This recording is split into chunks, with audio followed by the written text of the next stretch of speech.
বিচার আলোচনা করে তাদেরকে নিষিদ্ধ করা হয়েছে। আবার যখন দাবি উঠেছিল সেই জনগণের নন্দিত নেতা ধর্মের বর্ণের কোন মানুষ এদের কাছ থেকে কোনোভাবেই সালামু আলা রাসূলিল কারীম ওয়া আলা মোহাম্মদ ইউসুফের দিকে তাকালে আমরা দেখতে পারি তার মাথার কি চরিত্র করেছে তারা। তোমাদের অত গুলি নাই, তোমাদের অত অস্ত্র নাই, আমাদেরকে একে একে খুন করে শেষ করে দেবে, একে একে সমস্ত অস্ত্র শেষ হয়ে যাবে, জামাত শিবির শেষ হবে না, শেষ হবে না, শেষ হবে না। ওই বিএনপিও আমার যখন আমি হয়েছে এর জন্য আমি যে সম্মানটুকু পেতেছি।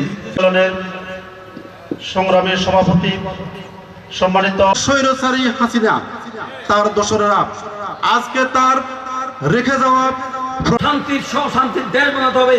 আল্লাহর কাছে তৌফিক কামনা করে আপনাদের কাছে আহ্বান। সপর্তি ইয়াকুবপুরের কৃতি সন্তান শহীদ আবু বকর শিবলু